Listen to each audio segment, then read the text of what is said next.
¿Cómo están, amigos? Bienvenidos a un nuevo programa y hoy nuevamente el programa se viste de lujo con un invitado que hemos estado esperando durante mucho tiempo, al cual le agradecemos por tomarse parte del mismo para venir y explicarnos sobre este maravilloso libro.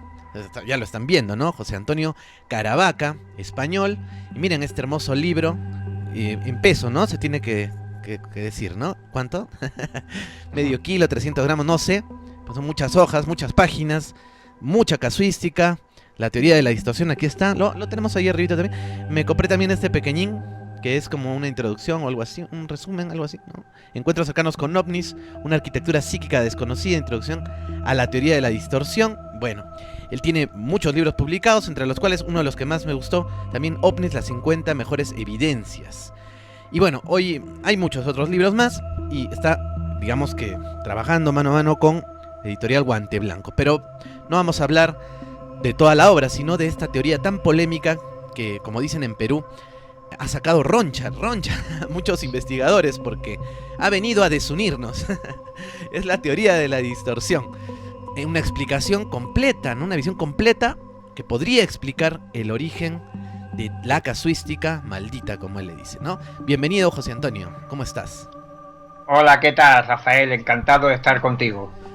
Muy bien, José Antonio. Cuéntanos, ¿cómo es que surge en ti no solo la pasión por la ufología, sino ya esta idea, unificar tanto caso, ¿no? Bajo una óptica diferente, ¿no? A la cual bautizarías después la teoría de la distorsión. Pero ¿cómo se da esta primera semilla en tu mente? Bueno, imagino que como tantos de nosotros que hemos sentido atracción por el estudio del fenómeno ovni, desde muy corta edad comencé a recopilar información, recortes de prensa, sobre todo a través de la lectura de libros de los pioneros de la investigación ufológica aquí en España, como Juanjo Benítez o Antonio Rivera. Pues empecé a profundizar, a interesarme por el fenómeno ovni, y con el tiempo, con esta asidua lectura de otro tipo de obras y de artículos que ya exponían claramente que lo que yo intuía en un primer momento, que el fenómeno pudiera estar siendo provocado por la visita a nuestro planeta por parte de seres extraterrestres, pues no estaba totalmente de acuerdo con lo que nos presentaba la propia casuística del fenómeno, y todos estos investigadores, estudiosos, pues planteaban otro tipo de alternativas. Y concretamente, tras la lectura de Pasaporte a Magonia de Jacques Vallée, a mi tierna juventud, pues empecé a ver que había otro tipo de horizontes diferentes a la hipótesis extraterrestre, para intentar encontrar respuesta a este enigma que lleva ya con nosotros la nada despreciable cifra de 73 años. Perdona, Rafael, ¿qué le iba a decir a los pioneros de la investigación ovni en Estados Unidos, por ejemplo, allá por la década de los años 50 del siglo pasado, que en el siglo XXI, en pleno 2020, estamos todavía básicamente con las mismas dudas que tenían ellos en el lejano 1950. No se ha avanzado mucho, ¿no? Al contrario, se ha retrocedido, ¿no? La famosa HET, ¿no? Que la vamos a ver bastante en el libro, ¿no? La hipótesis extraterrestre, ¿no? La hipótesis favorita por todos nosotros, los ufólogos. Dicho sea paso, hay varias hipótesis al respecto de los extraterrestres. Están los temponautas, los ultraterrestres. En un momento se pensó que eran marcianos, después no, son de Ganímedes, no, que de Venus, no, ahora que hay exoplanetas son de Orión, ¿no? Y cada vez que descubrimos más cosas, como la física cuántica, no, son de universos cuánticos paralelos. Claro. Entonces vamos acomodando el fenómeno a lo que vamos descubriendo también, ¿no? Claro, esto es muy importante lo que acabas de decir, Rafael. El fenómeno demuestra que en su manifestación externa, en lo estético, se va de alguna manera asociando, se va modificando con el paso del tiempo, y como digo, está muy relacionada con el factor cultural, social, filosófico, religioso de la sociedad a la cual se muestra. Hay una serie de datos que están incrustados dentro de la propia casuística ufológica que así parecen indicarlo. No podemos olvidar, por ejemplo, que en estos primeros compases de la investigación, hablamos de la década de los 50 del siglo pasado, del siglo XX, la década de los 60, la mayoría de los ufonautas, de los tripulantes de los platillos volantes, pues tenían escafandras, equipos de respiración autónoma, tenían trajes que se asociaban más a la vestimenta que llevaban nuestros propios astronautas, nuestros aviadores, lo que la propia digamos ciencia estaba avanzando de que portarían nuestros futuros astronautas. Y ya a partir de las décadas de los 70, 80, pues vemos que estos mismos tripulantes pues ya llevan otro tipo de vestimenta, van sin escafandra, sin equipo de respiración autónoma, como si ahora sí pudiesen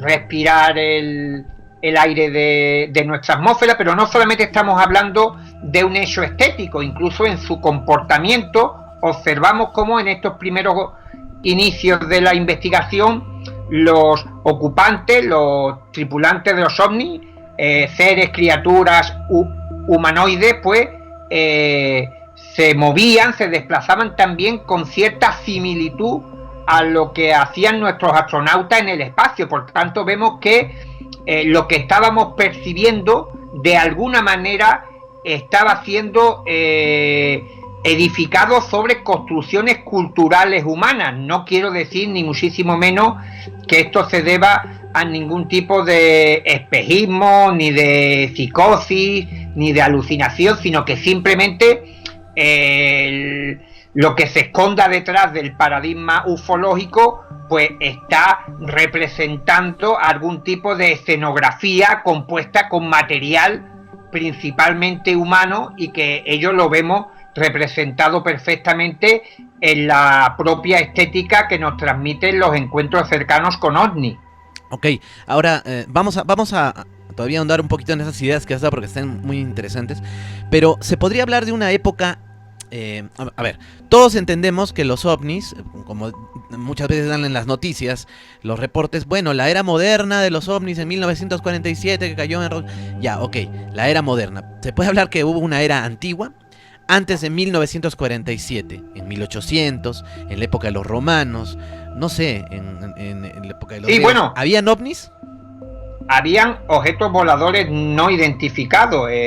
Todas las culturas, folclores, mitología de muchísimas partes y regiones del planeta, se habla de prodigios celestes, de cosas que ocurren en el firmamento, en el cielo, y para lo cual no hay ningún tipo de explicación. También existen numerosísimas tradiciones que hablan de entidades, de seres, de criaturas que han salido al paso del ser humano a lo largo de la historia, para lo cual tampoco tenemos ningún tipo de explicación. Pero sin embargo, lo que es la simbiosis entre aeronaves, fenómenos celestes desconocidos y la inclusión de humanoides es más bien un concepto moderno, que se da sobre todo a raíz de el encuentro de Kenneth Arnold. Con esto no quiero decir que haya algunos sucesos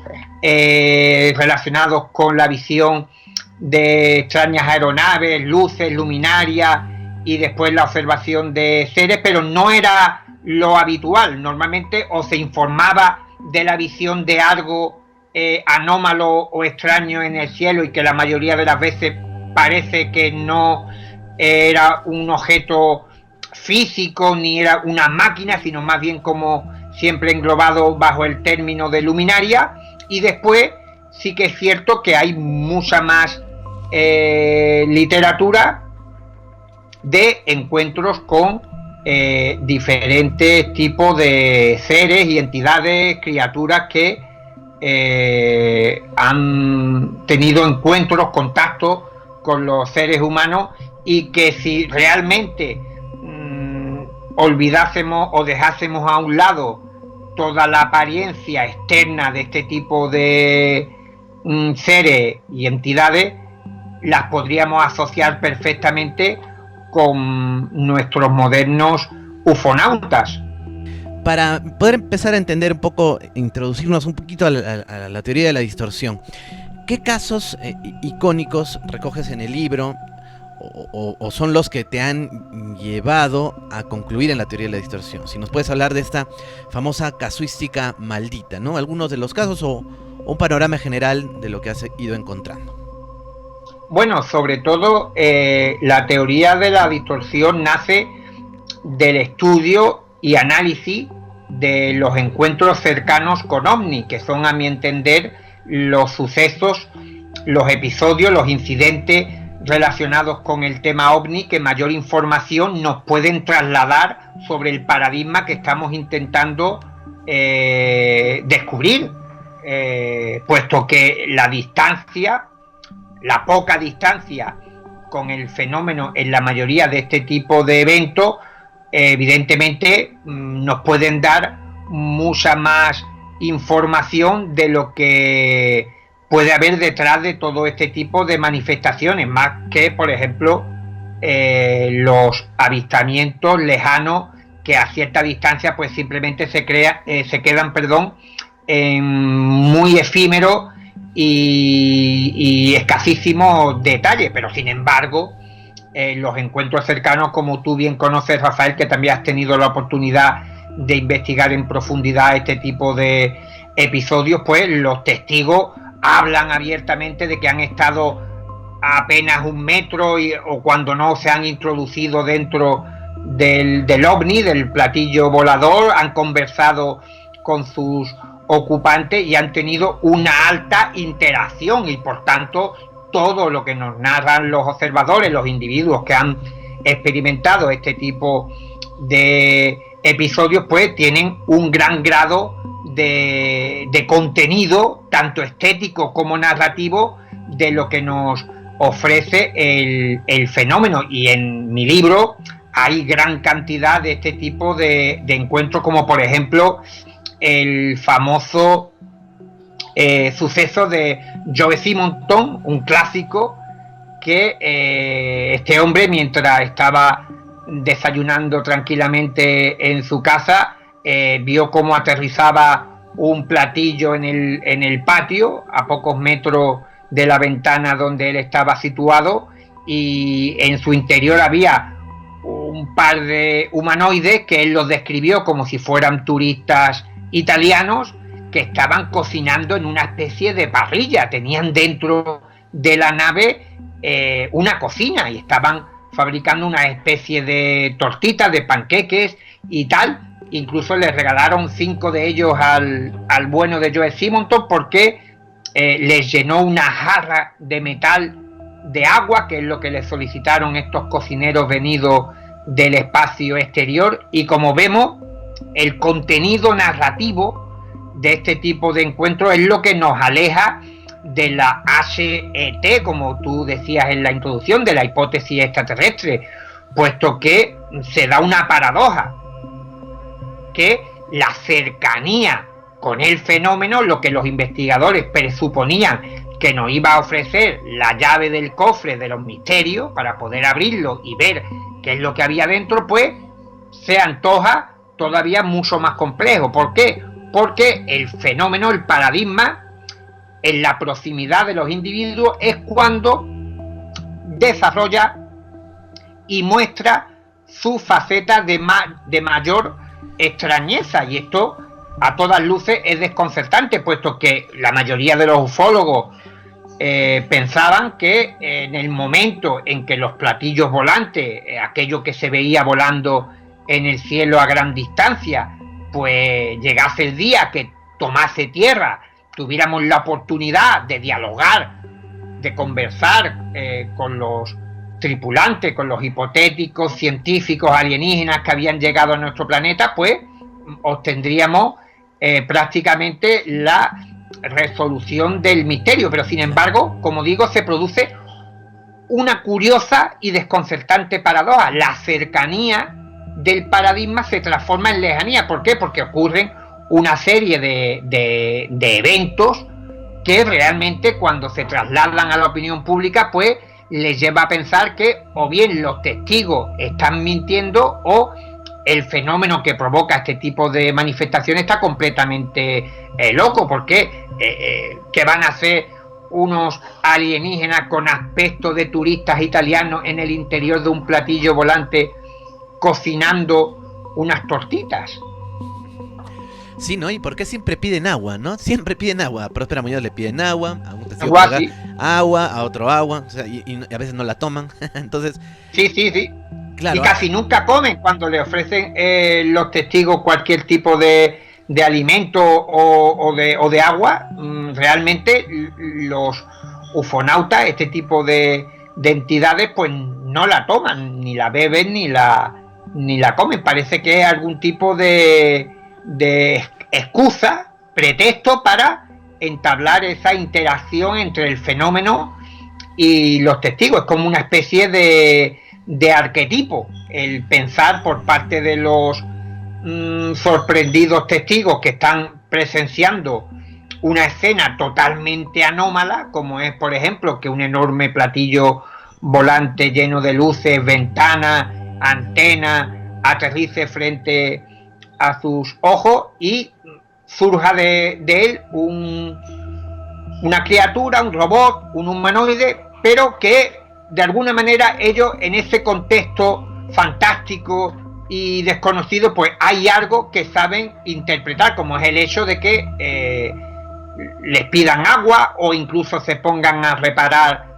la nave como si tuvieran algún tipo de avería, o a recoger muestras de terreno de los alrededores. Son siempre, si te fijas, Rafael, acciones, comportamientos, conductas que cualquier testigo prácticamente, independientemente de su nivel cultural, va a entender perfectamente. Por ejemplo, que le soliciten agua o que hayan parado en ese lugar en concreto para reparar su nave.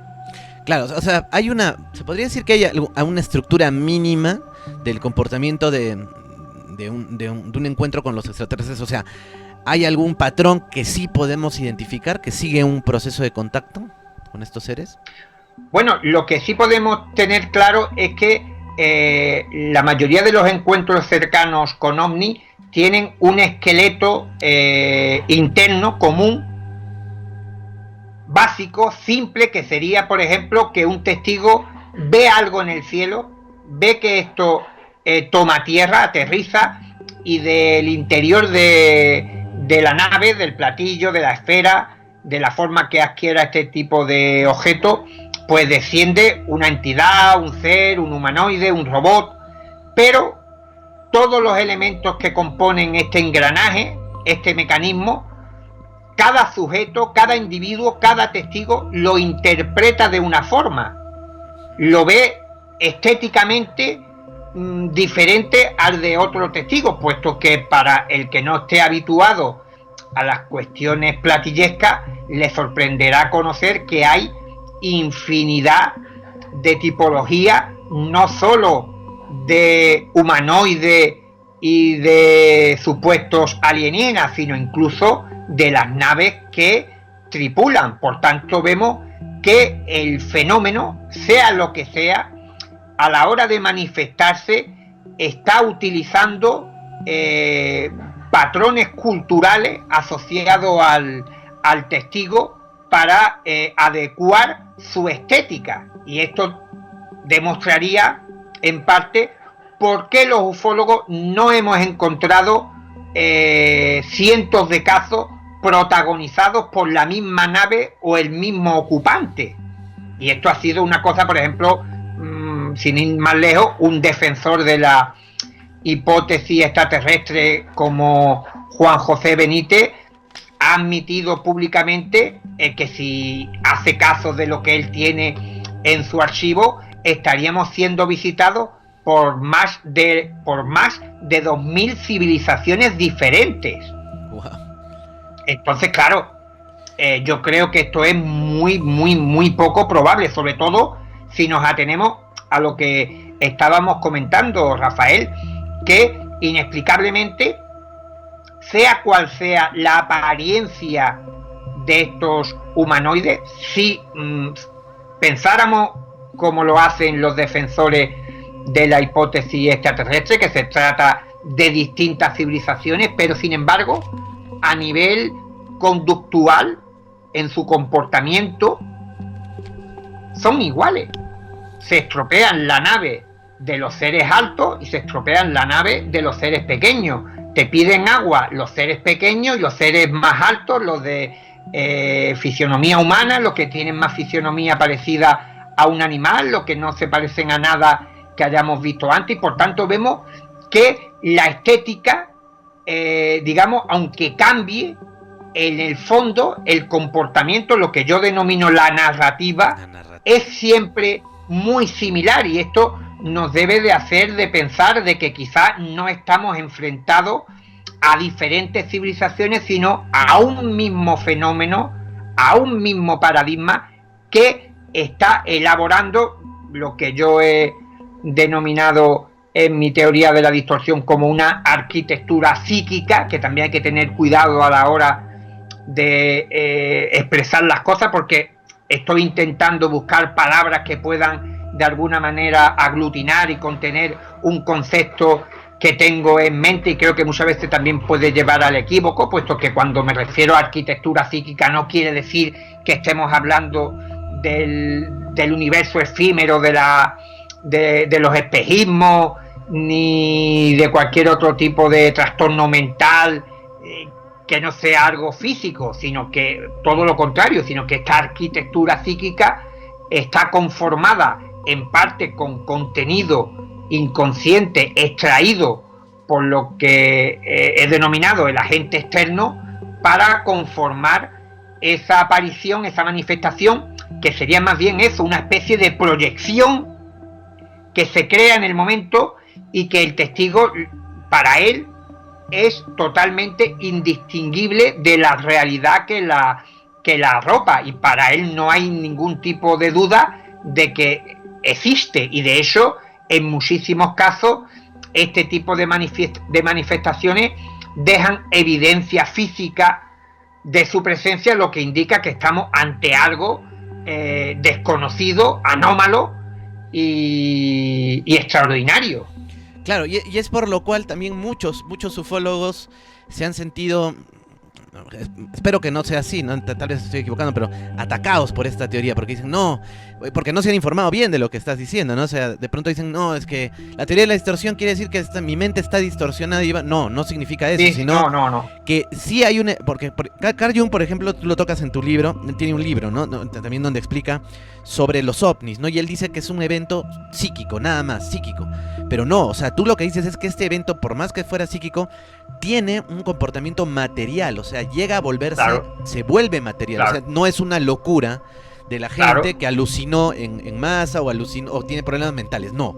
Es un fenómeno que existe independientemente, claro, del testigo, que es sí, físico, pero que necesita de la interacción de los individuos, de las personas, de los observadores, para manifestarse o para tener más fuerza para crear ese tipo de apariciones, puesto que se ha comprobado, y la propia casuística así también nos lo dicta, que teniendo la oportunidad, por ejemplo, de aterrizar el platillo en una zona boscosa o en un desierto apartada de las miradas indiscretas de los humanos, pues sin embargo, incluso el doctor Heine lo decía, muchos de sus escritos, que los platillos volantes les gustaba aterrizar en las curvas de las carreteras, como para darnos un susto. Por tanto, vemos que el paradigma, sea lo que sea,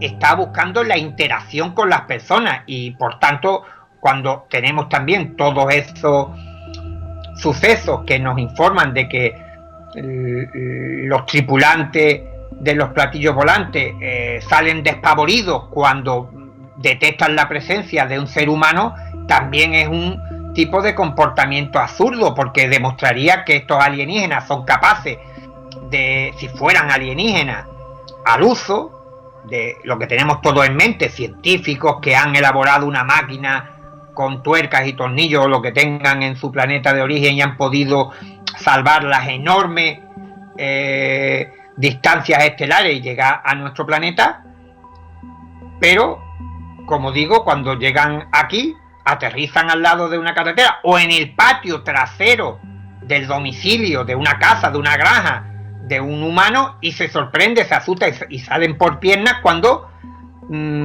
aparentan haber sido descubiertos, y por tanto no tienen dentro del platillo volante ningún tipo de artilugio de alta tecnología para saber que están en un lugar que hay vida humana y que los pueden descubrir, o que están aterrizando en una carretera.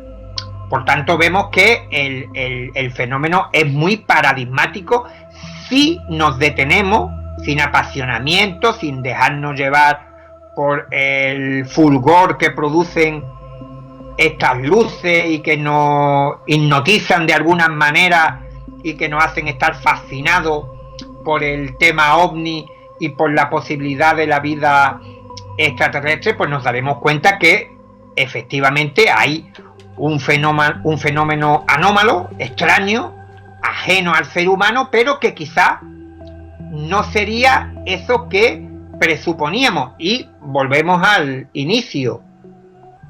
Si desde el año 1947 hasta la fecha, después de cientos, miles, quizás millones de avistamientos, aún no hemos podido tener ni una sola evidencia de peso, de prueba de la presencia de seres alienígenas en la Tierra, pues deberíamos de pensar que quizás esto se deba a que el paradigma tenga otro origen. Y aquí no entraría el asunto gubernamental, de la censura que existe, de la presión que han ejercido los gobiernos y el oscurantismo que han tenido a la hora de investigar e informar de los descubrimientos que han logrado sobre el fenómeno ovni, puesto que entre todos estos cientos y miles de avistamientos, de encuentros y de aterrizajes, por lógica podría haber habido cualquier tipo de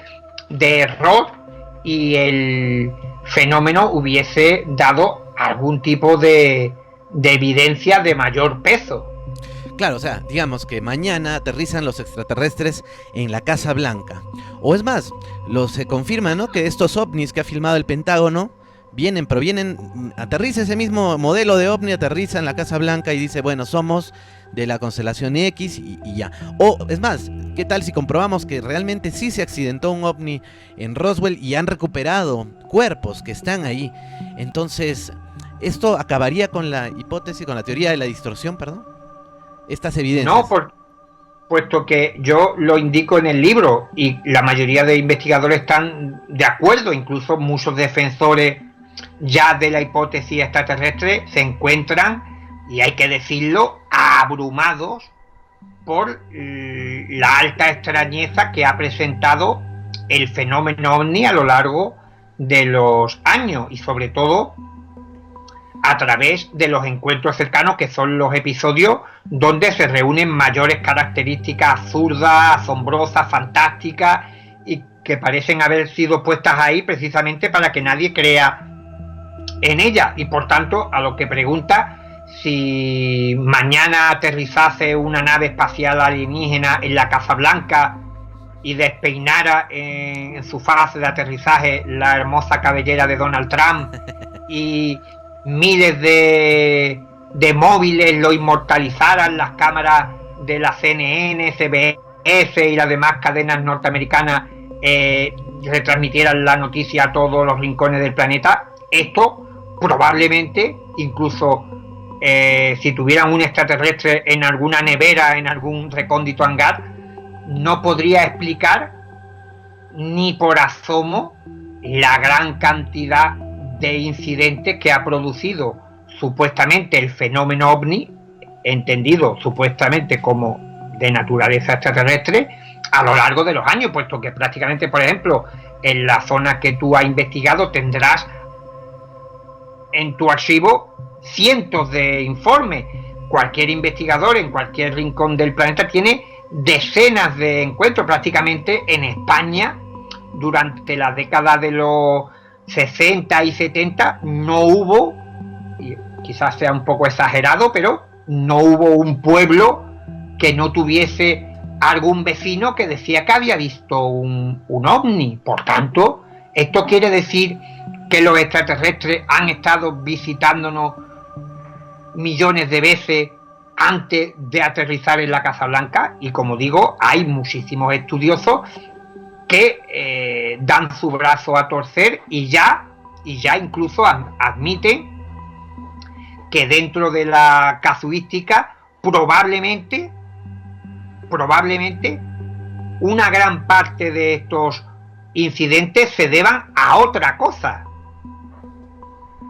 puesto que, como digo, a ellos les cuesta explicar, por ejemplo, que hay casos, para no destripar mucho el libro y que el lector lo descubra a través de la lectura, pero, por ejemplo, hay un caso donde los ufonautas bajan del platillo volante sin ropa, totalmente desnudos.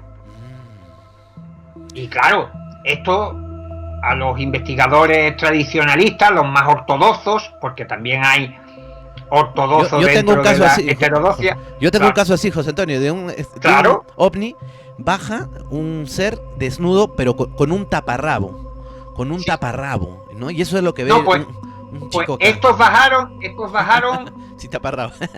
Sin taparrabo, bajaron a pecho descubierto, como decimos acá en España, y por tanto, pues todos estos eventos, incluso una cosa que hay que dejar claro, que es lo que lleva a los ufólogos tradicionalistas a romperse los esquemas mentales para intentar buscar cómo encajar estas piezas en este enorme puzzle que tenemos sobre la mesa, y es el hecho de que los sucesos, y tú lo habrás podido comprobar en tus numerosas y muy interesantes investigaciones. Además, tengo que adelantar que en este libro hay un caso que tú tuviste la oportunidad de investigar allí en Perú, muy interesante, que tiene similitudes con el de Joe Simonton. Estaban los extraterrestres también comiendo en el interior de la... Como unas tortillas, decían ellos, ¿no? Unas tortillas verdes y tal, y estaban allí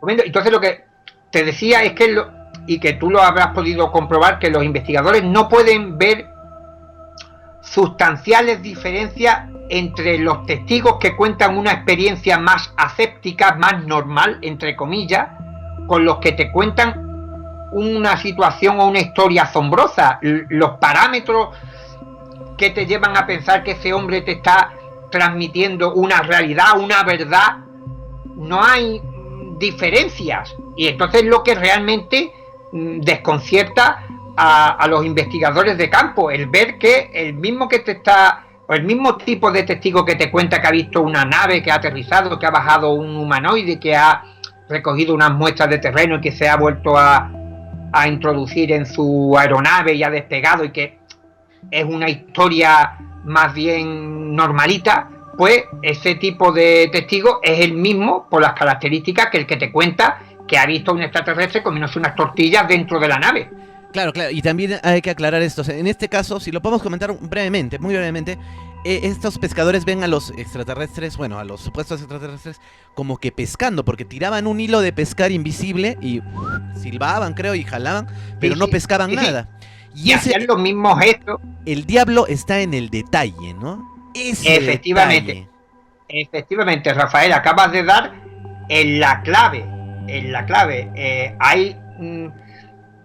incluso Conan Doyle lo decía por boca de su inmortal y famosísimo personaje Sherlock Holmes, que hay cosas tan evidentes que pasan desapercibidas.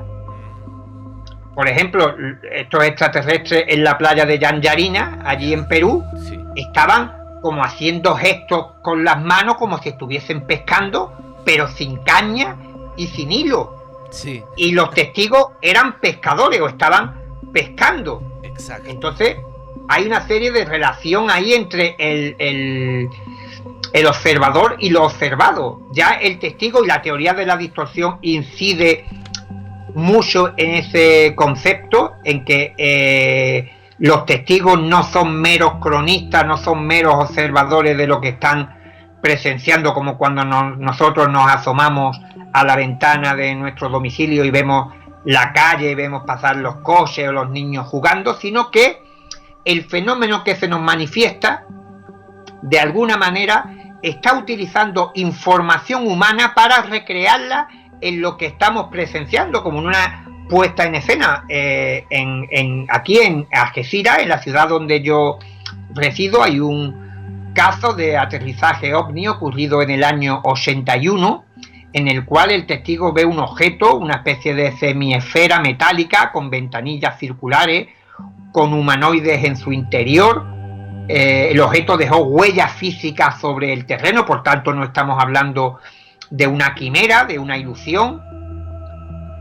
Y el protagonista de esta historia, Juan González Santos, había visto que aquel objeto tenía una especie de emblema, de símbolo en su superficie exterior, como una especie de esvástica achatada, parecida a la bandera nazi, pero más achatada, un poco diferente, y en cuyo interior había una serie de garabatos o de símbolos que ya por la distancia, aunque él estaba prácticamente entre 15 o 20 metros de aquella enigmática aeronave, pues no pudo distinguir completamente, y él dijo que había visto este emblema. Y curiosamente, cuando yo investigo, me entrevisto con Juan González Santos, me doy cuenta, en aquella época aún yo era defensor de la hipótesis extraterrestre, fue de mis primeras investigaciones que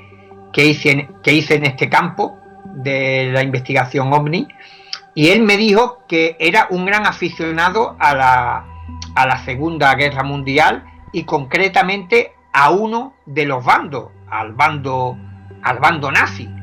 Y curiosamente este hombre ve un símbolo que se asemeja, por eso habla la distorsión, de que los conceptos humanos son plasmados en esta escenografía, pero de forma distorsionada también, como para que no sé si es un mecanismo del proceso que crea este tipo de arquitectura, o que lo lleva de alguna manera a hacer de una forma deliberada, a que todos estos elementos se muestren distorsionados para que el testigo no lo identifique como propio.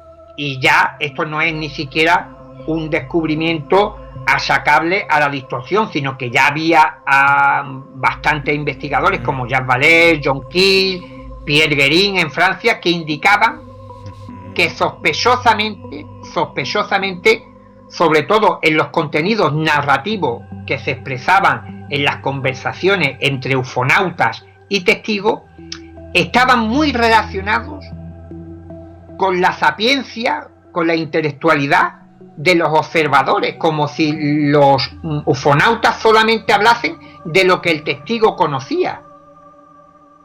Y como digo, esto se anotó hace ya bastante tiempo. Lo que pasa es que yo he ido uniendo poco a poco todas estas piezas de este, repito, enorme puzzle que tenemos sobre la mesa, para intentar unirlo y ver qué es lo que nos dibuja en su resolución. Dos ideas acá que vienen rápidamente. Una es como que a Sixto Paz, por decir, ¿no? Ya por decir un contactado X, ¿no? Sixto Paz. Viene Oxal y ¿por qué no le dijo Sixto en el 2020, aproximadamente el 1 de enero, estallará el coronavirus? Entonces, ¿por qué no les previnieron, no? De eventos tan claros, o sea, si se veía que iba a venir eso, ¿por qué no les avisaron, no? Y bueno, otra cosa también, caso de Próspera Muñoz, rápidamente. Ayer, bueno, hace unos días la hemos entrevistado. Y ella me dio un detalle bastante curioso, ¿no? Que los extraterrestres que entablan conversación con ella tenían 4 dedos. Y que el padre de ella, una vez que parece que tú también los vio, le dice: oye, estos tipos que han venido a buscarte tienen 4 dedos también como yo, solo que a mí me falta este dedo. Pobrecito ese señor que te está buscando, que era el extraterrestre, también tiene 4 dedos. Entonces yo dije: wow, ahí encaja un poco la teoría de distorsión, ¿no? De José Antonio, porque claro, 4 dedos tenía el papá y 4 dedos también los otros seres. Es como ese detalle que ella copiara, ¿no? Como que su conciencia copiara en esos, no sé.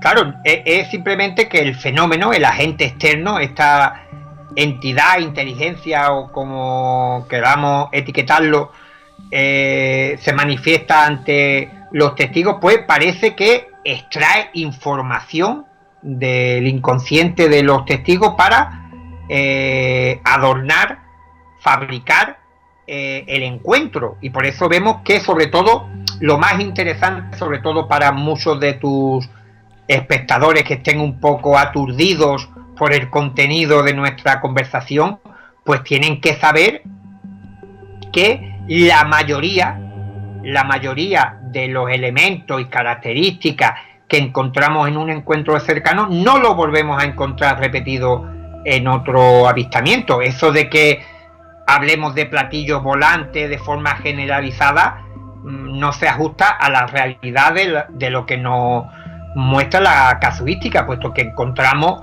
que los objetos son radicalmente diferentes de un evento a otro, en tamaño, en colores, en la forma, y sobre todo que cuando alguien dice que, por ejemplo, el caso de Yanjarina, ya nadie más se ha encontrado con esa tanqueta. ¿Qué quiere decir esto? Que ha bajado una civilización exclusivamente en esa hermosísima playa de Yanjarina que tuve la oportunidad de conocer gracias a través de tu magníficos reportajes y fotografías y tal.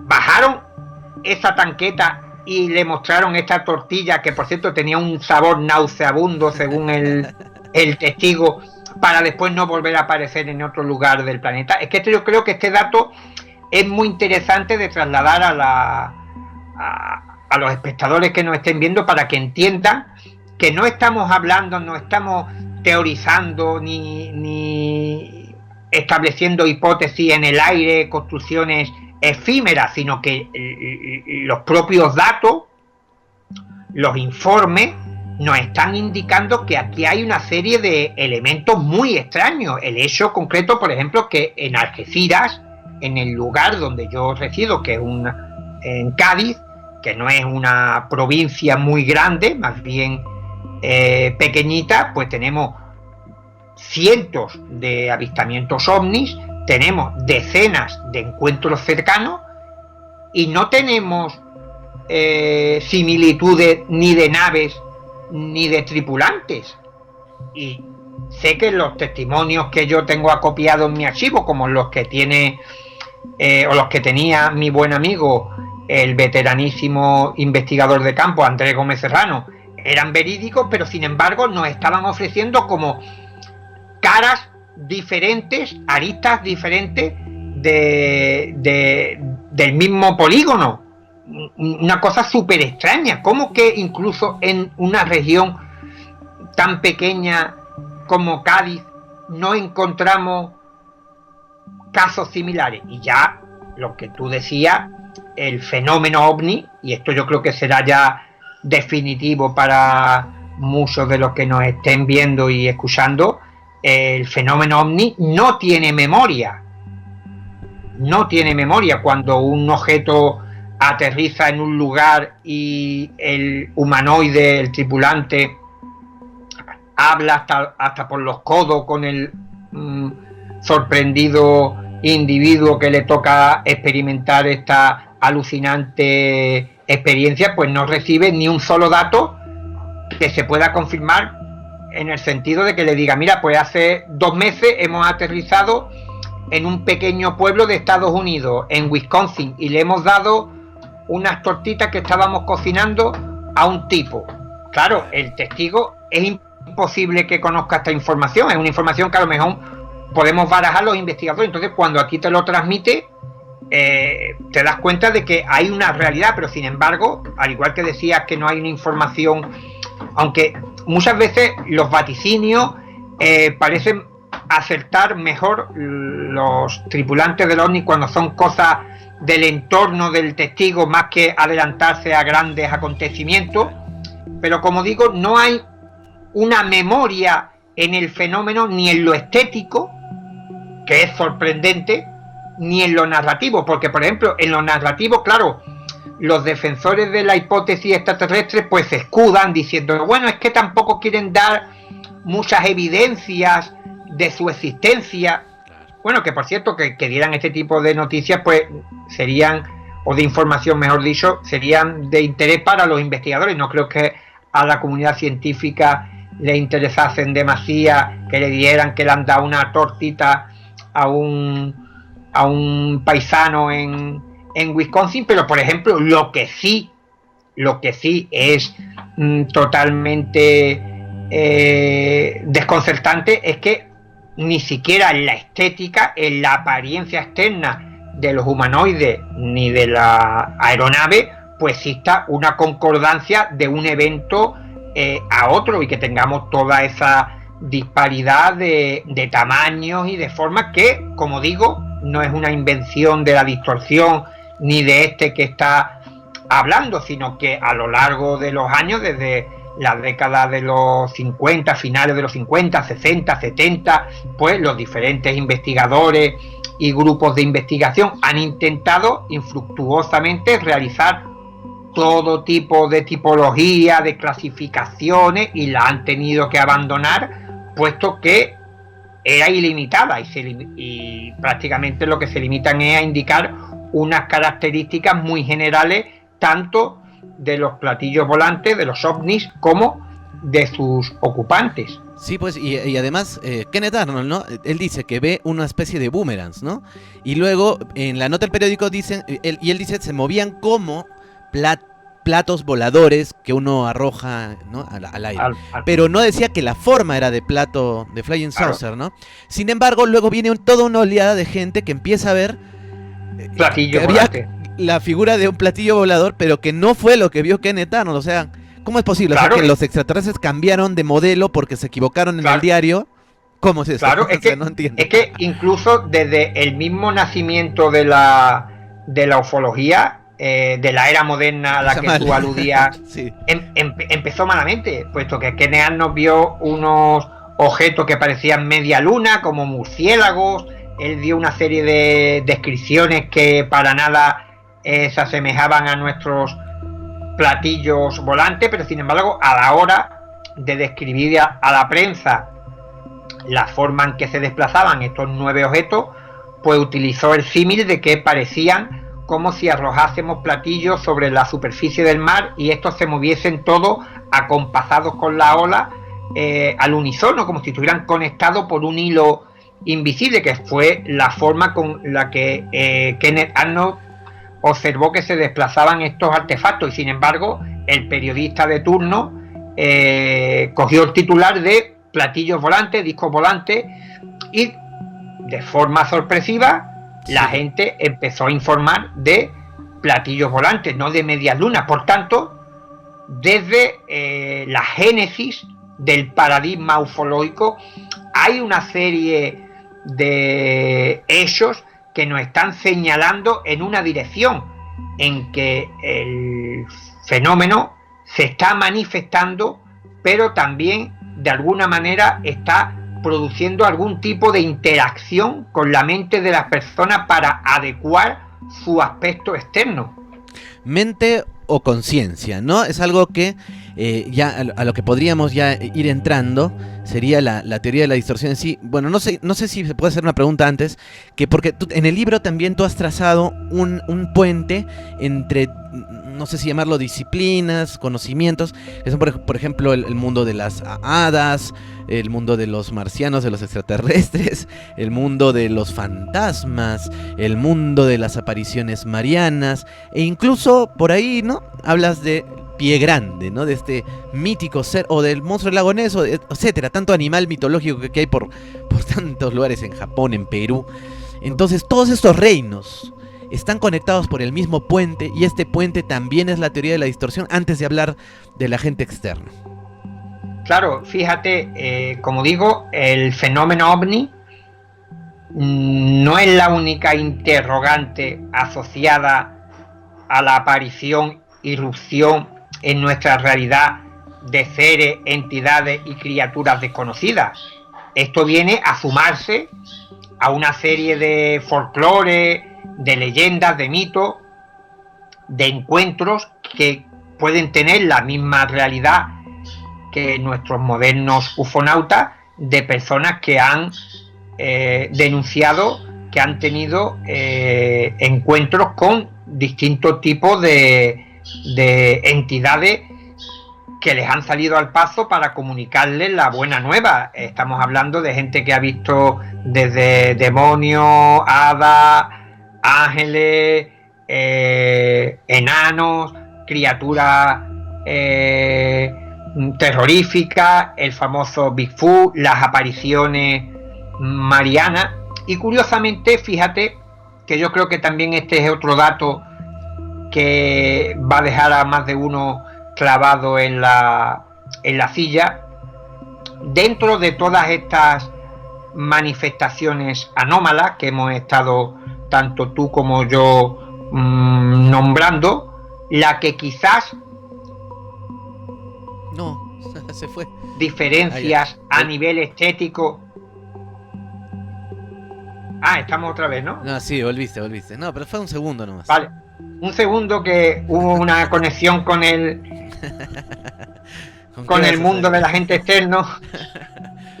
Justo. Pues te decía que dentro de todas estas anomalías, quizás las manifestaciones que deberían de tener menos diferencia a nivel estético y narrativo serían, por ejemplo, los avistamientos de Bigfoot, de esos seres peludos que según la criptozoología son un eslabón perdido entre el hombre y el mono, una criatura física, un animal o un ser inteligente pero físico.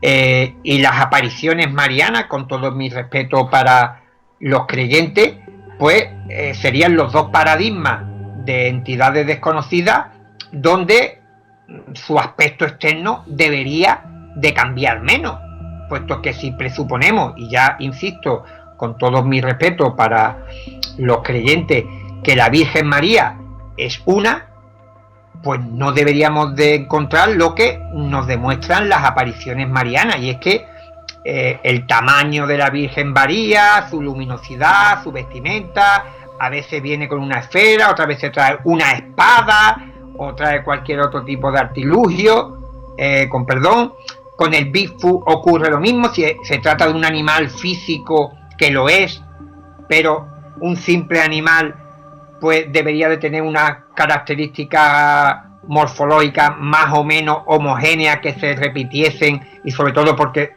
se presentan en una zona muy concreta, aunque sea muy amplia en los Estados Unidos, pero en muchos puntos que se repiten. Pero sin embargo, pues los testigos nos hablan de que hay Bigfoot de apenas 1 metro, 2 metros, 3 metros, con el pelaje blanco, marrón, rojo.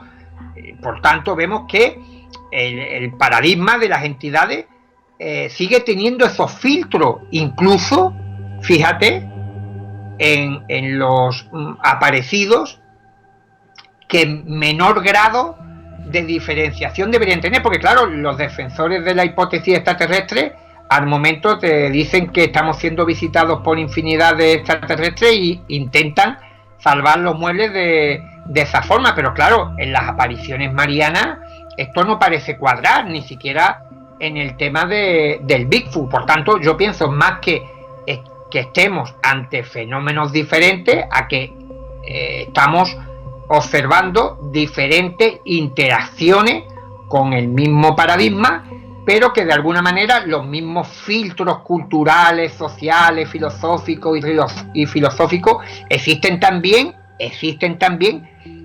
filtros sobrenaturales cuando se producen. Yo estoy convencido que cuando se producen estos encuentros hay una comunicación rápida, casi a la velocidad de la luz, para que nos entendamos, entre el agente externo y la mente de las personas, el inconsciente. Y por ejemplo, en el momento que se produce el contacto, pues siempre los testigos hablan de una extraña sensación de ser observado, o tienen un malestar, el o efecto ven una campana, luz. el efecto campana clásico. o tienen un silencio. En silencio que lo abarca todo, ven una luz en la lejanía. Pues yo creo que en ese momento crucial, se produce una comunicación express, si se me permite el término, y en un intercambio de preguntas y respuestas con el agente externo, que el mismo inconsciente de los individuos pregunta y se responde, ve la luz y piensa, es un platillo, pero de la misma forma puede decir, ¿será mi abuelo que viene a decirme dónde escondió el dinero o será la Virgen María? Y es en ese momento en el que el paradigma decide qué filtro cultural sobrenatural es el que va a ocupar lo que él va a ver. Caramba, claro, qué fantástico.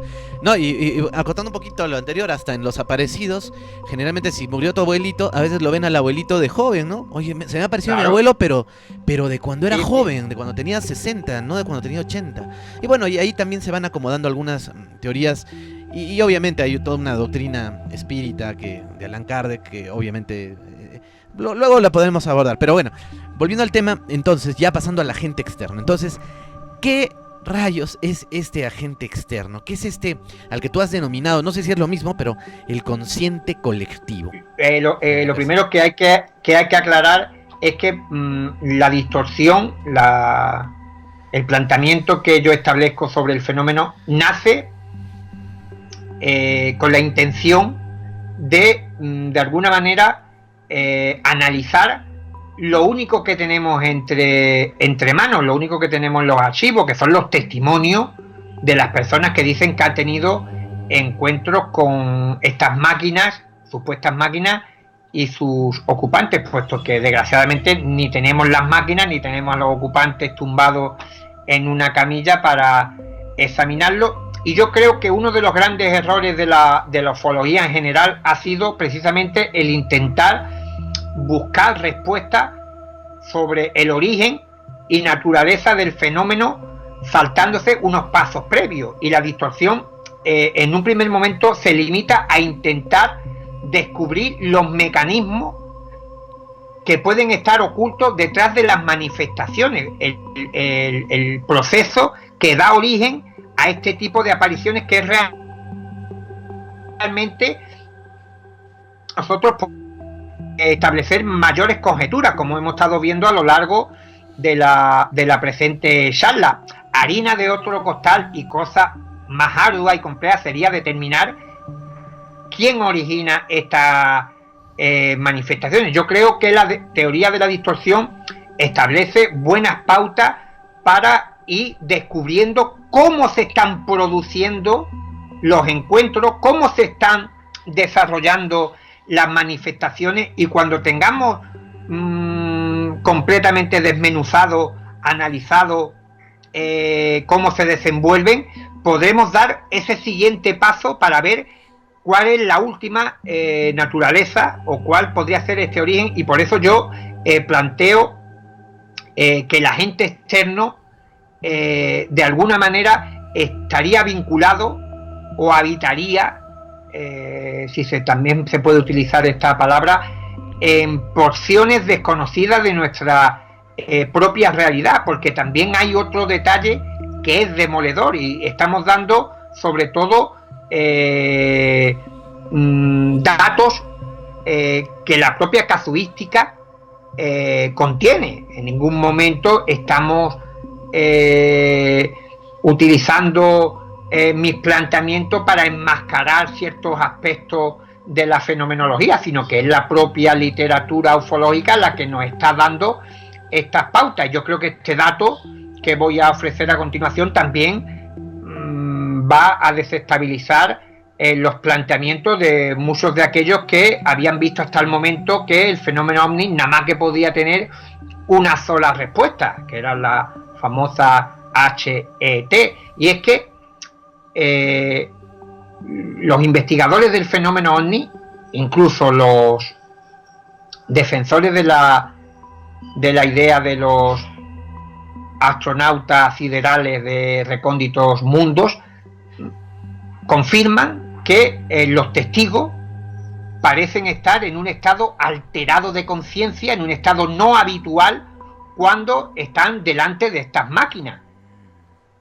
Esto lo han dicho ellos, incluso por el efecto campana al que tú aludías anteriormente, que la mayoría de los testigos, por ejemplo, cuando tiene, por ejemplo, y nunca mejor dicho, el caso de Juan González Santos, que te comentaba, este ovni no aterriza en mitad de un campo alejado de la población, sino que está a escasos metros de la carretera más transitada de toda la provincia, la Nacional 340. Pues bien, durante el cuarto de hora, 20 minutos que lleva toda la peripecia de Juan González Santos, ni un solo vehículo transita por la zona. Y Juan González Santos dice que cuando él vuelve a ingresar en su vehículo, la vida vuelve a funcionar, vuelven a pasar otros coches y vuelve a haber otras personas. Entonces parece que hay como un aislamiento sensorial y físico de las personas, y eso es lo que ha llevado a los investigadores, también unido esto a los fenómenos paranormales que se experimentan, a que parece que hay un estado alterado de conciencia en cómo percibe los detalles, que por ejemplo los testigos puedan describir que han visto que el tubo que salía de la escafandra del humanoide se conectaba al equipo de respiración autónoma que tenía en la espalda, y él había visto la mochila, y claro, por la ubicación y la posición no podía saber dónde iba el tubo. Pero ¿qué es lo que quiero decir con todo esto? Que los pastorcitos que ven a la Virgen María, los videntes marianos, también se dice que están en un estado alterado de conciencia. La gente que veía hadas y duendes también decía que tenían como una doble visión que les permitía ver cosas que al resto de los mortales les estaba vedado. Y todo el mundo conoce que hay personas que tienen como una gracia para ver a las entidades del más allá.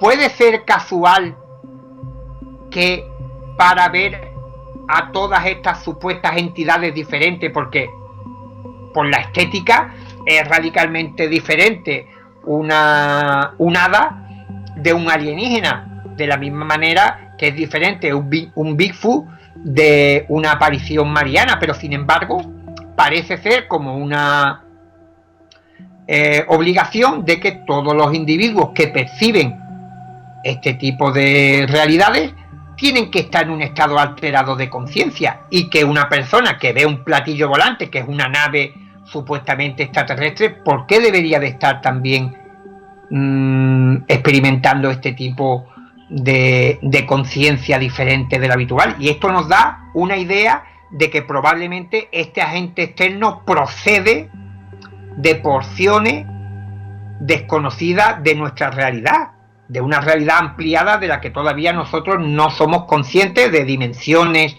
también universos paralelos, pero no al uso como se entiende en muchas hipótesis sobre el fenómeno de que son otros mundos, pero que están dentro de un universo que atraviesan las barreras entre las diferentes dimensiones y llegan aquí, sino que más bien hablo de como espacios cognitivos que en diferentes estados de conciencia son accesibles para la mente humana, y que en ese puente que tú perfectamente hablabas antes se establece efímeramente durante un breve espacio de tiempo. Cuando se están produciendo este tipo de experiencias, pues se abre como una puerta que hace que se solapen estas dos realidades, que en verdad sería una sola, pero que durante esas fracciones de tiempo parece que son más propensas que puedan ser experimentadas, que mejor que incluso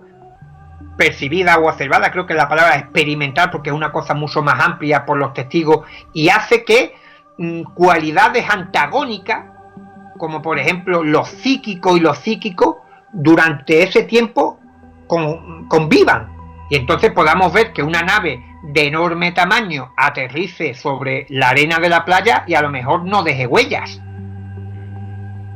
¿Por qué? Porque estaríamos asistiendo a una combinación de dos universos que serían incluso antagónicos, que tendrían características completamente diferentes, y por tanto esto podría explicar pues toda esa suma de factores paranormales y anómalos que se han asociado, que se han denunciado en relación a los encuentros con ovnis.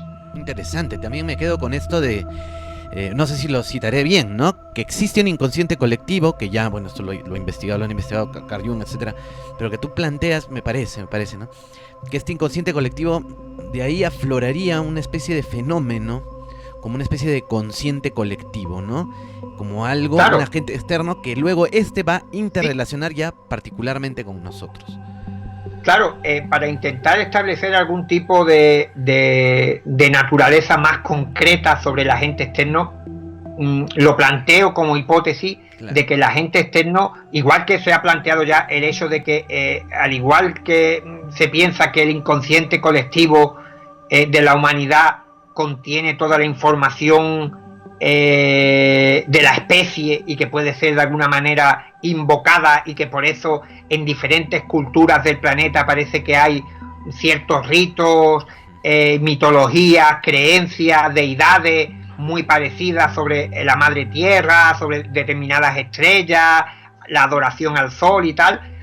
Parece que esto, aunque los defensores de los astronautas ancestrales extraterrestres visitándonos en el remoto pasado establecerían estos paralelismos, pero Jung magistralmente pensaba que la especie humana comparte un inconsciente donde está contenida toda la información de los seres humanos, y que por eso individualmente puede ser invocada desde cualquier parte del planeta. Y entonces, al igual que muchos otros estudiosos, pues se plantean que quizás en una excisión que dentro del campo de la psicología es más normal de lo que nos puede parecer a nosotros, teniendo en cuenta, por ejemplo, los trastornos de personalidad múltiple, donde hay individuos que pueden generar hasta 15 y 20 personalidades diferentes, no solamente a nivel psicológico, sino incluso a nivel fisiológico. Pueden tener una analítica de sangre diferente de una personalidad a otra, pueden emborracharse con menos cantidad de alcohol de una personalidad a otra, y vemos que hay un cambio de metabolismo en unos trastornos puramente psicológicos, y por tanto, como digo, en un proceso de excisión que no es tan fantástico ni imaginario dentro de los conceptos que baraja la psicología. Este inconsciente colectivo pudiera segregarse a su vez en un consciente, en una entidad, en una mente pensante, y que de alguna manera pues esté utilizando estas manifestaciones para intentar comunicarse con los seres humanos.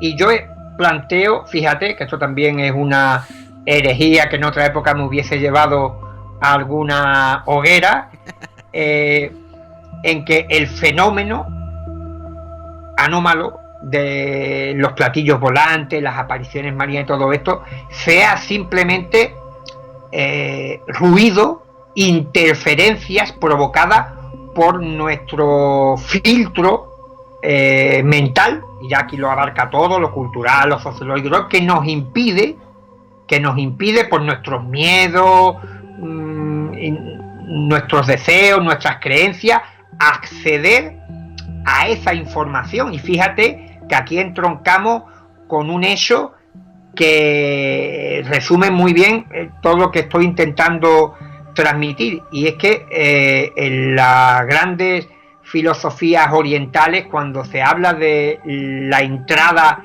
en ese reino mítico donde está toda la sabiduría, los grandes maestros siempre insisten al alumno en que deben de tener la mente en blanco. ¿Por qué? Quizás sea porque nuestro propio bagaje que nos ha llevado a tener la percepción del mundo que tenemos en todos los niveles, puesto que incluso la realidad que nos rodea, la más empírica, la más mundana, la más ordinaria, tiene infinitas interpretaciones, y si hablamos ya de política y de fútbol nos perdemos. Cualquier evento tiene infinitas interpretaciones y por tanto yo creo que todos estos focos que se colocan delante de nuestra psique en el momento que se produce el contacto es lo que nos impide llegar al fondo de la cuestión. Maravilloso, maravilloso. Realmente este es el nuevo evangelio, ¿eh? Hombre. No, pero mira, me hace acordar a dos películas para pasar algunas preguntitas, ¿no? Ya cerrando el tema, porque sé que tienes que hacer cosas. Mira, hay por ejemplo dos películas. Una está Contacto con Jodie Foster, que supuestamente contacta con seres extraterrestres y al final se le aparecen como su padre, ¿no? Y spoiler, ¿no? Alerta de spoiler. Y en eso ellos le dicen, ¿no? Tomamos esta forma para que no te asustes o algo así, ¿no? Yo no la entendía. A la segunda vez o tercera recién la entendí la película. Ahora con este libro obviamente ya totalmente, ¿no? Y hay otra película que es, bueno, un poquito ya salvando las distancias con todo lo que hemos hablado, es Los Cazafantasmas, ¿no? Creo que es la segunda o la primera, que se les va a aparecer el apocalipsis, el diablo, ese monstruo, y les dicen, vamos a... no me acuerdo cómo va la escena, pero va a aparecer, pero va a tomar la forma de lo que alguno de ellos piense. Y entonces todos dicen, no piensen en nada, no piensen en nada, no piensen en nada. Y aparece un malvavisco gigante y dice, ¿quién pensó? Yo no pude, me vino a la mente esto del malvavisco gigante, y se les aparece el monstruo como un malvavisco gigante. Me hace acordar mucho todo lo que hemos hablado a esa escena, ¿no? A veces el cine adelantándose un poco a nuestras teorías, ¿no? Sí, porque lo que se traduce de la lectura de los informes es que lo que estamos viendo, lo que estamos presenciando, está muy relacionado con el ser humano. Desde un principio, los informes de los investigadores incidían en que los platillos volantes tenían escalerillas metálicas, puertas, ventanas, antenas, mesas de computadora, relojes y utensilios. Incluso los tripulantes tenían pistolas de rayos como las de los cómics y películas de ciencia ficción de aquellos primeros años, que parecían indicar que o bien habían estas civilizaciones alienígenas sufrido una evolución muy semejante a la nuestra o nos estaban copiando descaradamente. Y respecto a lo que comentaba de la película de Contact de Jodie Foster, claro, los partidarios de la hipótesis extraterrestre pues piensan, bueno, es que quizás los extraterrestres estén utilizando un sistema de camuflaje, que estén de alguna manera adecuando su forma, cambiándola para que la gente no lo identifique. Pero claro, por eso yo siempre hago la distinción entre la estética y la narrativa, cuando se habla de que no, quizás sean viajeros en el tiempo, intraterrestres, viajeros de otras dimensiones, ultraterrestres, ultradimensionales, de lo que sea. Pero claro, si pensamos en la narrativa, en el tipo haciendo tortitas, saliendo desnudo, no nos coincide. Es que realmente, porque una persona venga del futuro, no va a venir desnudo o con una parrilla en la nave. No podemos tomar solamente lo que nos interese de la literatura para fabricar nuestras hipótesis. Yo creo que la mayoría de planteamientos que se han establecido para esclarecer el enigma ovni, pues se ha realizado con muy poca casuística y desconociendo lo que nos ofrece en su mayoría, que como digo, si tenemos en cuenta la narrativa, ¿qué tendrá que ver que un humanoide o una civilización venga de otra dimensión, del futuro o del centro de la Tierra, para que cuando lleguen aquí se pongan al asalto, empiecen a mirar embobado un árbol y se comporten de forma incoherente? Que esto tenemos que unir siempre, insisto, la narrativa con la estética. Estas dos cosas tiran por tierra la mayoría de ideas que podamos elaborar, y de hecho desde la teoría de la distorsión se explicaría, puesto que si estamos hablando de un proceso en el cual el testigo está aportando información, su desarrollo también tiene que tener esta teatralización de los conceptos humanos, el hecho de que estén cocinando, de que recojan muestras, de que estén reparando la nave, de que salten, de que se rían, de que te asusten, de que salgan corriendo, de que te agredan, de que te inviten a dar una vuelta en el platillo volante, todos son de alguna manera fruto de esta interacción, de esta creatividad onírica, que es muy parecida, que no igual. Estamos hablando de dos cosas diferentes, pero que es un proceso también para que nos entendamos y podamos expresarnos y podamos, digamos, de alguna manera transmitir los conceptos de mis planteamientos. Y es que estas apariciones se comportan como las entidades y los seres de nuestros sueños. Son muy similares, como digo, en muchos de sus aspectos, lo que indicarían que realmente la mente de las personas está muy implicada en lo que se está percibiendo, y por eso el factor absurdo, que incluso Jacques Vallée, una eminencia en el mundo ufológico que nadie va a discutir, pues le llevó a pensar que estos comportamientos ilógicos pues estaban introducidos por el propio fenómeno como para restarse credibilidad. Pero claro, esto insinuaría, porque yo no estoy de acuerdo, y incluso así se lo llegué a comentar en alguna comunicación que hemos tenido, que el paradigma, sea lo que sea, o alienígena, ultraterrestre, seres de otras dimensiones, saben lo que es la lógica e ilógica humana para poder representarla.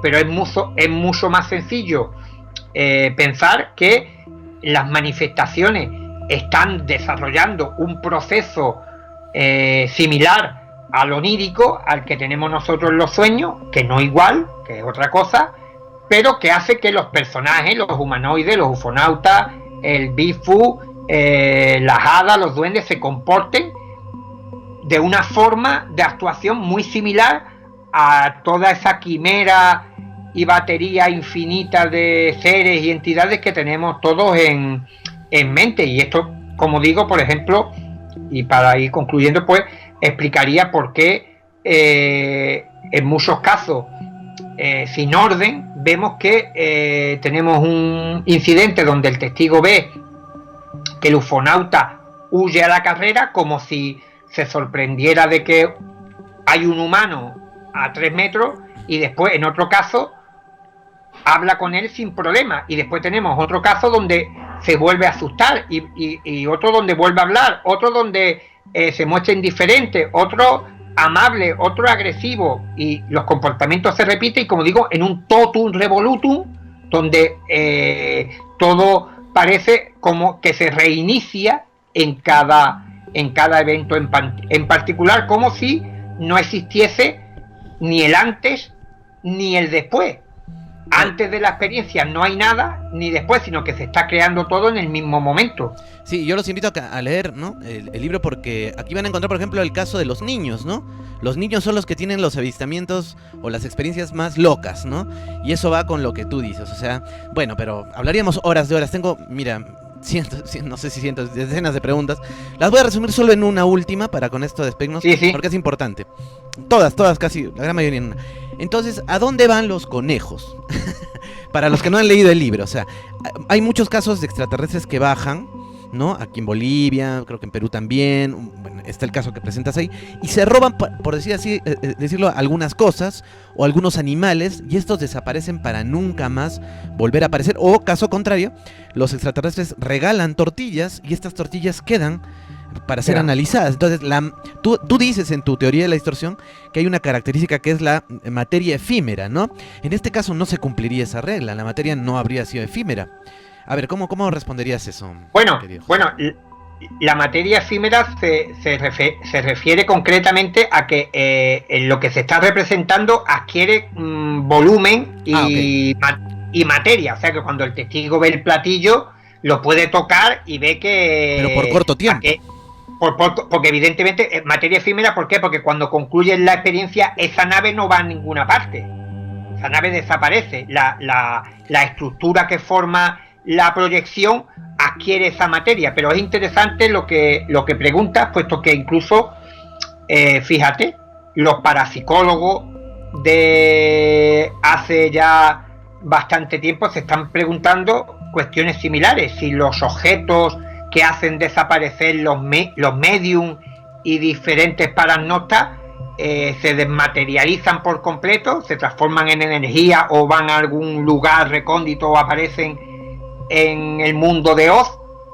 O había algunos parapsicólogos que planteaban que estos objetos, cusaras, dedales que hacían desaparecer, pues aparecían en otras partes del mundo. Lo que está claro es que, como tú bien dices, el fenómeno ovni y casi todas las apariciones anómalas, no en todos los casos, muy puntualmente, tiene una serie de características que parecen evidenciar y son las que demuestran que estamos ante algo realmente desconocido, algo que sobrepasa todo lo que nos rodea y sobre todo nuestro conocimiento del medio y del universo, y que hay una serie de connotaciones físicas palpables que se pueden resumir de muchísimas formas, como por ejemplo en la desaparición de objetos y animales que nos están gritando al oído de que hay algo que está intentando llamar nuestra atención y que debemos de prestarle la debida importancia que tiene. Pero por desgracia, la civilización mecanicista que hemos creado y consumista y defensora de lo físico, de lo que se puede tocar y se puede cuantificar, medir y tal, es lo que se considera como lo único cierto, y los sueños y experiencias que se puedan extralimitar de todo lo físico y conocido, pues se posterga a un rincón oculto, a un sótano en el cual no se quiere mostrar. Pero por ejemplo, para poner un ejemplo que también va a ser esclarecedor para tus espectadores, la misma importancia en el mundo físico que nos rodea, la realidad tiene, por ejemplo, que hayamos tenido, por ejemplo, que te digo, una quemadura por tocar algo que estaba caliente, como que tú has soñado que ibas a cruzar una carretera y te iba a atropellar un determinado vehículo, y al día siguiente o ese mismo día sales a la calle, ves el vehículo y tienes una acción que te evita morir atropellado. Para ti eso tiene la misma cuantía de realidad que el haberte quemado. Quizás no se pueda trasladar a un concepto de medida, de decir, mira, que aquí tengo la quemadura, pero para ti, obviamente, ambos acontecimientos pertenecen a tu realidad más inmediata. Mira, muy interesante, como te digo, hablaríamos horas, pero bueno. Y las hablaremos, ¿no? Ahora, simplemente para ya despedirnos, quisiera que hagas una invitación para que la gente pueda conocer también a Editorial Guante Blanco, ¿no?, de Óscar Fábregas, y también una serie de libros, obviamente, para que adquieran La teoría de la distorsión, y también, por ejemplo, Diccionario ufológico de mi querido amigo Mario Acuña, quien le mandamos un enorme saludo. Y si tú le puedes mandar también un saludo a Mario, recomendar su libro y tu libro, y a Editorial Guante Blanco. Bueno, pues antes de nada, agradecerte a ti, Rafael, que eres un estupendo y genial amigo y un grandísimo investigador y divulgador, que hayas tenido la amabilidad de invitarme a tu espacio virtual y tener esta charla. Y decir a todos los que nos estén viendo que tienen una editorial acá en España que está apostando muy fuerte por los temas que tanto nos gustan, la ufología, la parapsicología y todo lo forteano en general, que lleva y capitanea Óscar Fábregas. Incluso han publicado recientemente también otro libro que recomiendo, Detrás de la niebla. Aquí te lo pongo, ¿dónde lo pongo? Aquí. No, en tu cara. Aquí, ahora. Ahora, ya. ¿No? Néstor. Claro, de Testigo de otro mundo. Detrás de la niebla, un libro magnífico, además de uno de los mejores y más grandes ufólogos que hay en la actualidad, que es el doctor Néstor Berlanda, que pertenece al CIFO, el grupo de Argentina, muy interesante la lectura de esta obra. También el diccionario del amigo Mario Acuña, que recoge todos los términos, palabras y datos de interés que nos pueden servir de ayuda a los interesados en la ufología, al que mando también un fuerte abrazo. Y también que, aprovechando el confinamiento en el que nos hemos visto todos obligados a cambiar nuestro concepto de la realidad, va a distorsionarse a partir de ahora, pues para hacer un poco más llevadero todo esto, pues de acuerdo con la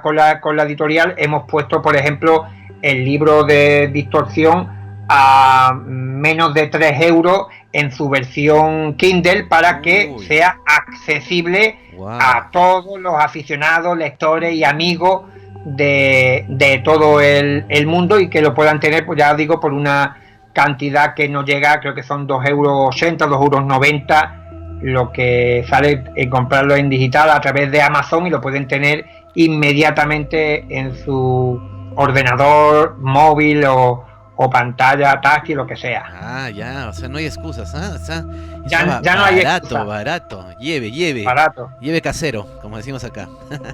Sí, porque lo que tenemos claro, que los que nos dedicamos a esto no lo hacemos por cuestiones crematísticas de dinero ni de tal, porque evidentemente ninguno nos vamos a hacer ricos. Invertimos, y es una cosa de la que siempre hablo con mi buen amigo Manuel Carballal, que invertimos muchísimo más de lo que recuperamos en libros y en artículos, pero realmente lo que nos mueve, al igual que a ti, que me consta, por el entusiasmo y pasión que le pones a todas y cada una de tu investigación. Y también invitaría a los lectores que leyeran Distorsión para que conocieran ese magnífico trabajo que tú realizas rescatando casos del olvido, y que tuviste la gentileza, la generosidad de compartir para que yo lo incluyese en mi libro, y por lo que te estaré eternamente agradecido, amigo. Palabras inmerecidas que me das nomás. No, hombre, ¿qué va? Pero gracias también por colaborar con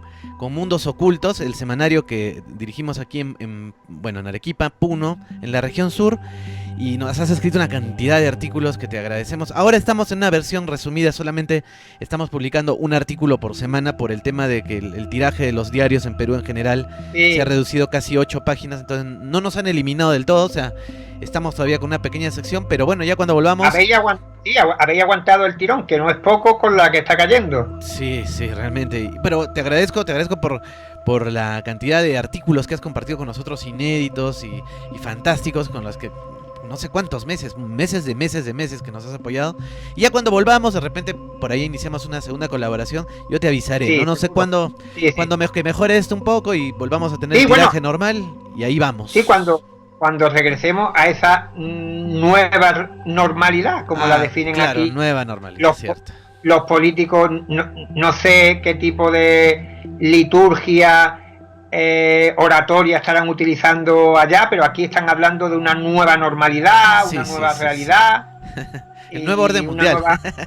Un nuevo orden y tal, que la verdad que nadie hacía presagiar, como tú dices, con las decenas de personas, centenares que hay en contacto con el más allá, el más acá, los alienígenas, los difuntos, nadie nos avisó. Las entidades espirituales, pues nadie nos avisó, que por lo menos para que hubiéramos hecho acopio de mascarillas y de comida. No, pues sí. Bueno, vamos a poner un enlace a Editorial Guante Blanco aquí, para que ustedes de allí ya pueden ver todos los títulos, y de pronto, si por ahí está el de Amazon, también lo colgamos aquí.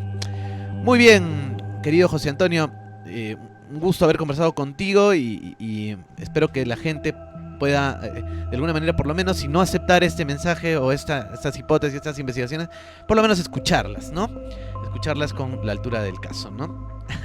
Pues nada, pues yo te reitero de nuevo el agradecimiento por esta oportunidad de poder participar contigo en esta charla virtual, que mantenemos, creo que mantenemos las distancias de seguridad, tanto a nivel físico como a nivel tecnológico. Estamos casi prácticamente de una punta a otra del planeta, pero estamos unidos en la amistad y en la pasión que nos llevan por estos temas que nos hizo entablar esta relación. Sí.